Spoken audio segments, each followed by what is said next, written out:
नमस्कार, मी सायकॉलॉजिस्ट मयुरी दहिकुडे. मुलांमध्ये अभ्यासाची आवड निर्माण कशी करायची यावर तुम्ही खूप विचार करता का? मुलांचा होमवर्क कंप्लीट होत नाही, मुलं अभ्यासामध्ये इंटरेस्ट घेत नाहीत, मुलांचं मन एकाग्र होत नाही अभ्यास करताना. या गोष्टीने तुम्ही त्रस्त आहात का? मुलांच्या या सवयी मोडाव्यात तरी कशा आणि मुलांना अभ्यासाची सवय लावावी तरी कशी, त्यांची आवड तरी अभ्यासामध्ये कशी निर्माण करावी यासाठी तुम्ही नेहमी विचारात असतात, नेहमी चिंतेत असतात का? तर हा व्हिडिओ फक्त आणि फक्त तुमच्यासाठी आहे. हा व्हिडिओ जेव्हा तुम्ही जर काळजीपूर्वक ऐकला तर नक्कीच तुम्हाला हा व्हिडिओ मदत करेल. पाहूयात मग कोणत्या त्या सवयी आहेत ज्या मुलांना लावल्यानंतर त्यांची आवड अभ्यासामध्ये निर्माण होईल आणि ते आवडीने अभ्यास करायला लागतील. पहा, आपण प्रत्येक विषयावर बोलत असतो. पहा, ड्रेसवर बोलतो, ड्रेस कसे घालावे त्यावरती बोलतो, तर मेकअप कसा करावा, केस कसे असावेत यावरती आपण बोलतो. पण अभ्यास करायला सांगतो, पण अभ्यासावर बोलतो का? आता अभ्यासावर बोलणं म्हणजे तरी काय? अभ्यास करायला सांगणं हे पुष्कळ नाही का? नाही, खरं पाहायला गेलं तर अभ्यासावर बोलणं गरजेचं आहे. अभ्यास म्हणजे नेमका काय ह्याचा तुम्ही विचार केलेला आहे का? एखाद्या गोष्टीची आपण इन्फॉर्मेशन घेतो, ती म्हणजे अभ्यास आहे. ती इन्फॉर्मेशन आपण सलग म्हणजे जशाच तशी लक्षात ठेवणं म्हणजे अभ्यास आहे. एखादा प्रश्न त्याच्यावरती विचारल्यानंतर त्याच्यावरती मोजकं जेवढं विचारले तेवढं उत्तर देता येणं ते म्हणजे अभ्यास आहे. खरं आहे का? पण अभ्यास करा, अभ्यास केल्यानंतर मार्क्स मिळतील, मार्क्स मिळाल्यानंतर तुम्ही पुढे जाऊन कुठेतरी खूप मोठे होता, हे आपण मुलांना सतत सांगत राहतो. पण अभ्यास म्हणजे नेमकं तरी काय हे सांगणं, हे समजणं हे खूप महत्त्वाचं आहे. ते म्हणजे कसं, आता थोड्या वेळापूर्वी मी जे बोलले की अभ्यास करायचा म्हणजे तरी काय, अभ्यास म्हणजे नेमकं काय, तर एखाद्या गोष्टीची इन्फॉर्मेशन आपण जशाच तशी लक्षात ठेवणं. एखादा मूव्ही पाहायला जातो, त्यावेळेला तो जशाच तसा लक्षात राहतो आणि आपण तो एक्सप्लेनही करतो, पण अभ्यास केलेला लक्षात राहत नाही. त्याचं कारण काय? कारण की मूव्ही पाहण्यामध्ये आवड निर्माण झालेली आहे, पण अभ्यासात आवड निर्माण झालेली नाहीये. एखादा खेळ खेळायला गेल्यानंतर नव्यानं कोणता तरी खेळ, जसं की पाहू आपण कॅरम खेळायला गेल्यानंतर मुलांच्या लक्षात येतो, ते लक्षात ठेवतात. पण त्याच ठिकाणी एखादा नवीन चॅप्टर अभ्यासाचा असतो, त्यावेळेला ते लक्षात राहत नाही. अजून एक उदाहरण द्यायचं म्हणजे हिस्टॉरिकल प्लेसेस, ज्याचा इतिहास कुठे ना कुठेतरी तुम्हाला इतिहासाच्या पुस्तकात मिळतो, पण ज्या वेळेला इतिहासाच्या पुस्तकात ते हिस्टॉरिकल प्लेस तुम्हाला अभ्यासाचं असतं त्यावेळेला लक्षात राहत नाहीये. पण तेच हिस्टॉरिकल प्लेस आपण ज्यावेळेला व्हिजिट करतो त्यावेळेला ते सगळं लक्षात राहतं. असं का? कारण की जेव्हा आपण अभ्यास करतोय त्यावेळेला आपण हे समजूनच घेत नाहीये की ती एक जस्ट इन्फॉर्मेशन आहे जी की मला आत्मसात करायची आहे, जी की माझ्या मुलाला आत्मसात करायची आहे. तिथे खूप मोठा बाऊ झालेला आहे की हे लक्षात ठेवायचे आणि मला जाऊन प्रश्नपत्रिका सोडवायची आहे. एखाद्या हिस्टॉरिकल प्लेसला व्हिजिट केल्यावर असं काही करायचं नाहीये, मूव्ही पाहिल्यावर असं काही करायचं नाहीये, किंवा एखादा खेळ खेळल्यावर असं काही करायचं नाहीये. मग हे लक्षातच राहणार आहे. मग इथे आई वडिलांनी अभ्यासावर बोलणं म्हणजे हेच आहे ना, मुलांना हे समजून सांगणं गरजेचं आहे. मग अगोदर तुम्हाला अभ्यासात आवड निर्माण करण्याच्या अगोदर तुम्हाला अभ्यासावर बोलणं गरजेचं आहे. त्या मुलाच्या अडचणी पण पाहणं गरजेच्या आहेत आणि अभ्यास म्हणजे काय हे त्याला समजून सांगणं गरजेचं आहे. अभ्यास म्हणजे इतका सोपा असतो हे त्यांना समजून सांगणं गरजेचं आहे. ओके, पाहूया नेक्स्ट पॉइंट. आता थोड्या वेळापूर्वी मी जसं म्हणलं की मुलांच्या अडचणी पहा. आपण काय म्हणतो की तू अभ्यास केला पाहिजे, तुला 10 पैकी 10 मार्क मिळाले पाहिजेत, तुला 100 पैकी 100 मार्क मिळाले पाहिजेत. आपण त्याच्याकडनं अपेक्षा करतोय, पण तो खरंच त्याच्यासाठी कॅपेबल आहे का? मी म्हणत नाही की प्रत्येक मूल कॅपेबल असलंच पाहिजे, किंवा मी असंही म्हणत नाही की प्रत्येक मूल कॅपेबल नसतं. एक सांगू का, प्रत्येकाजवळ सारखीच बुद्धी देवाने दिलेली आहे. त्या बुद्धीचा वापर कोण कसा करतो हे कोणावरती डिपेंड आहे? त्या व्यक्तीवरती डिपेंड आहे. मग त्या बुद्धीचा पूर्णपणे वापर करण्यासाठी आपल्याला अगोदर काय पाहावं लागेल की मी अडकतो कुठं, माझी कोणती स्किल कमी पडते, माझी लिखाणाची स्किल कमी पडते का, माझी लर्निंग स्किल कमी पडते का, माझी ऐकण्याची क्षमता, समजून घेण्याची क्षमता कमी पडते, हे सगळं पाहावं लागेल. हे पाहिल्यानंतर ज्या वेळेला त्याच्यावरती काम व्हायला चालू होईल त्यावेळेला ते मूल आपोआपच अभ्यासात इंटरेस्ट घ्यायला लागणार नाही का. पहा, कोणत्या गोष्टीमध्ये इंटरेस्ट निर्माण होतो, जी गोष्ट आपल्याला जमायला लागते, आणि जी गोष्ट जमत नाही त्याच्यामध्ये इंटरेस्ट निर्माण होतो का. असं कधी झालंय का की ती गोष्ट जमत नाही मला इंटरेस्ट आला. इंटरेस्ट तिथंच येतो की जे सोपं वाटतं. आपल्याला हे सोपं करण्यासाठी अगोदर माझ्या विकनेस मला शोधून काढणं गरजेचं आहे, माझ्या स्ट्रेंथ शोधून काढणं गरजेचं आहे. प्रत्येक आपण माणसं आहोत, 2 हात 2 पाय आहेत, 1 डोकं आहे, 2 डोळे आहेत. हे अवयव जरी सारखे असतील, दिसायला जरी आपण सारखे असतो, पण बुद्धी वेगळी आहे, आत्मसात करण्याची शक्ती वेगळी आहे, आणि प्रत्येक माणसामध्ये वेगवेगळ्या स्ट्रेंथ आहेत, प्रत्येक व्यक्तीमध्ये वेगवेगळ्या कमतरता आहेत. हे तुम्हाला लक्षात घ्यावं लागेल.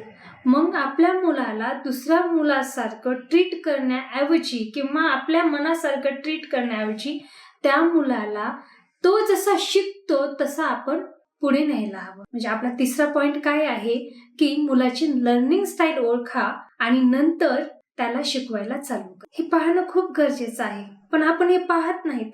आपण फक्त काय करतोय, 4 पुस्तकं मुलांसमोर ठेवतोय आणि हे 4ही पुस्तकं तुला आले पाहिजेत असं आपण त्यांना सांगतोय. हे कितपत योग्य आहे? असं होतं का नाही? हे 4ही पुस्तकं तुला आले पाहिजेत, पण का? तुम्हाला त्यांचं वातावरण, त्यांचं ऍटमॉस्फिअर तुम्हाला मेंटेन करावं लागेल ना. पहा, इथे एक छोटंसं उदाहरण देते, ते म्हणजे झाड. आपण आपल्या गार्डन मध्ये झाड लावतो किंवा आपल्या कुंड्यात झाड लावतो आणि ते झाड कधी सुकतं, ओके, कधी त्याचे पानं, वेगवेगळ्या झाडांची वेगवेगळे पानं येऊ शकतात, पानं वेगवेगळी येतात. कोणतं झाड कमी फुलवणारं असतं तर कोणतं झाड खूप जास्त फुलं फुलवणारं असतं. कोणत्या झाडाची फुलं छोटी आहेत तर कोणत्या झाडांची फुलं मोठी आहेत. पण जेव्हा आपण त्या झाडांजवळ जातो तेव्हा असं म्हणतो का, तुझं पान कसं काय सुकलं, तुझा वेडा वाकडा वाढतोयस, तू सरळ रेषेतच वाढला पाहिजेस, पानाचा आकार एवढाच असला पाहिजे. आपल्याला माहित असतं की आता हे झाड इतकं मोठं होणार आहे, हे झाड इतकं मोठं होऊ शकतं, त्याला अशा प्रकारची फुलं लागू शकतात, पण त्याला काय करावं लागल, मला ते वातावरण द्यावं लागल. त्यावेळेला आपण त्याची माती बदलतो, त्याला पाणी वेळेवर देतो, त्याला कोणता खत सूट होतं ते देतो, त्याला उन्हात ठेवायचंय का सावलीत ठेवायचंय, त्याला किती ऊन लागतं किती सावली लागती हे आपण करूनच ते झाड वाढवतो. सावलीतली झाडं आपण सावलीत लावतो, उन्हातली झाडं उन्हात लावतो. खरंय ना. मग आपल्या मुलांच्या बाबतीत जे आपल्यासाठी सर्व काही आहे त्यांच्यासाठी आपण ह्या गोष्टी का करत नाहीत? म्हणून मुलांना शिकवण्या अगोदर, मुलांकडनं अपेक्षा ठेवण्या अगोदर तुम्ही त्या मुलांची लर्निंग स्टाईल ओळखा, त्यांच्या अडचणी पाहात, त्यांच्याशी अभ्यासावर बोलात आणि नंतर त्यांच्या ह्या अभ्यासाच्या जर्नीला सुरुवात करा, त्यांच्या करिअरला सुरुवात करा, बरोबर. त्यासोबतच पहा, माझ्या हातात मोबाईल आहे आणि मी माझ्या मुलाला सांगते की तू अभ्यासाला बस. माझा मुलगा माझ्याकडे पाहतोय की आई गेले 1 तास झालं मोबाईल वरती आहे, काहीतरी करतीये, काहीतरी पाहतीये, त्या मोबाईल मध्ये पाहून ती मध्येच हसते सुद्धा आहे. तर माझं मूल माझ्याकडे पाहिल का अभ्यासाला बसेल? शक्य आहे का? तो तसं प्रयत्न पण करेल थोड्या वेळासाठी की मी अभ्यासाला बसेल, पण त्याचं लक्ष सारखं सारखं कोणाकडेच आहे, त्याच्या आईकडेच आहे. अजून एक उदाहरण देते, ज्या वेळेला तुम्ही टॉकीज मध्ये जातात त्यावेळेला तुम्ही पुस्तकं घेऊन जातात का सिनेमा पाहण्यासाठी? मी सिनेमा पाहत पाहत थोडासा अभ्यास पण करेल. किंवा ज्या वेळेला मंदिरात जातात त्यावेळेला तुम्ही मोबाईल लावून बघत बसता का? नाही. त्यावेळेला आपोआपच भाव तुमच्या मनात काय तो प्रार्थनेचा आहे. मग हाच तर फरक आहे ना. मग हेच करायचंय आपल्याला. काय करायचंय? ऍटमॉस्फिअर तयार करायचे. तर तुमच्या घरामध्ये एक सुसज्ज टेबल असावा, सुसज्ज जागा असावी, त्या ठिकाणी अभ्यासाची आवड निर्माण होईल अशी पोस्टर्स असावीत, तेवढं नीटकं तिथं ठेवलेलं असावं, जिथे गेल्यानंतर मुलांना अभ्यास करा व असा वाटेल तिथं पुस्तकं अरेंज केलेली असावीत. तिथं पेन बॉक्स वगैरे असं ठेवलेला असावा की तिथं बसल्यानंतर मला अभ्यास खरंच करावा वाटेल. ह्या गोष्टींची पालकांना काळजी करायची.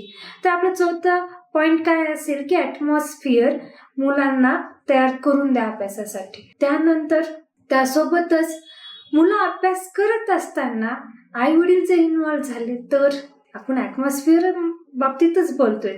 पहा, माझ्या बाजूला एक जण मोबाईल बघत बसले, दुसरं जण गाणे ऐकत बसले, तिसरं कोणतरी टीव्ही पाहत बसले, तर मला अभ्यास करावा वाटेल का? सहसा असं चित्र आपल्याला प्रत्येक घरामध्ये पाहायला भेटतं आणि छोटं मूल तिथं अभ्यासाला बसवलेलं दिसतं.